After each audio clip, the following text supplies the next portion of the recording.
Hi children, today we can study the experimental proof for semi-conservative mode of DNA replication. It was proved by Michelson and Stoll in 1958. They cultured E. coli bacteria in a medium containing ammonium chloride, where nitrogen is the heavy isotope of nitrogen, that is N50. And this ammonium chloride is the only nitrogen source available. So, after many generations, this N15 was incorporated into the bacterial DNA and other nitrogen containing compounds. We can easily distinguish a heavy DNA from a normal DNA by centrifugation on cesium chloride density gradient. Here, the nitrogen is not radioactive.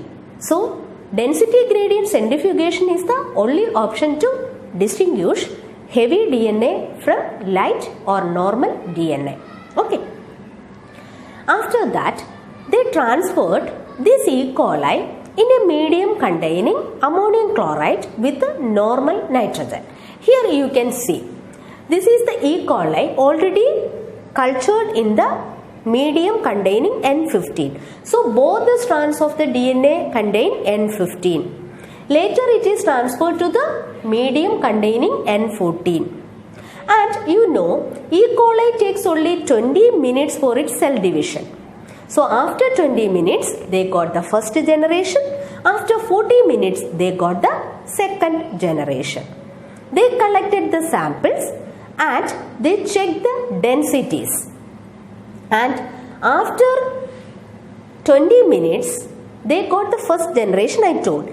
These samples were intermediate in density, whereas when they checked the density after second generation, both intermediate and light densities in equal ratios.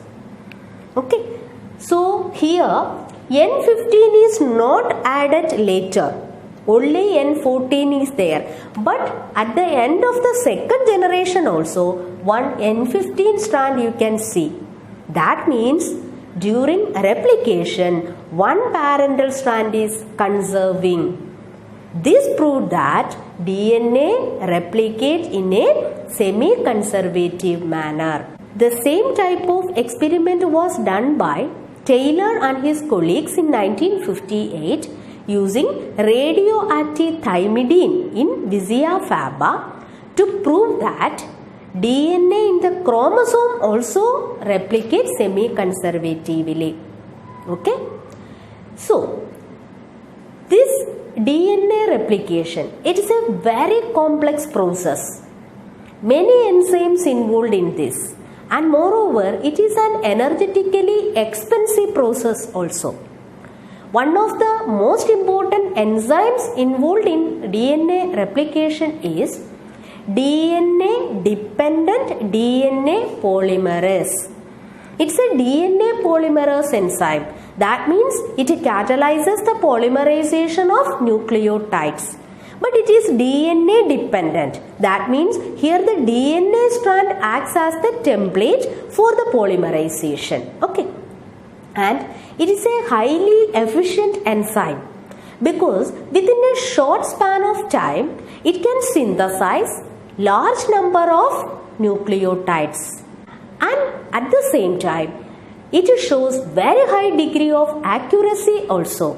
You know, this process needs accuracy because even a small mistake results in mutation. So here DNA polymerase enzyme works with very high degree of accuracy.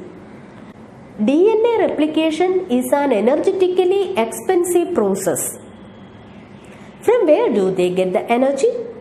Deoxyribonucleoside triphosphates provide energy for this process. It serves dual function. It acts as the substrate and it also provides energy. This was previous board question. Dual function of deoxyribonucleoside triphosphate. Many other enzymes also involved in this process apart from DNA dependent DNA polymerase.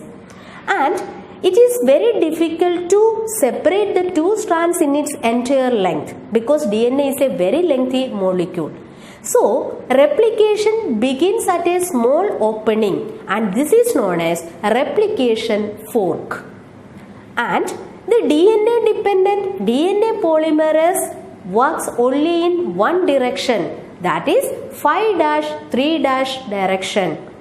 You know, DNA has two strands. DNA has two strands. It is anti-parallel in polarity. Suppose one strand is having 3'5' polarity, the other strand is having 5'3' polarity. So here the DNA dependent DNA polymerase enzyme works only in one direction, that is in 5'3' direction. So the DNA strand having the polarity 3'5', here the new strand is synthesized in a continuous manner because its polarity is 5'3'. But in the opposite strand, a small bits of strands are produced. It is in discontinuous manner. Here the polarity is 5'3'.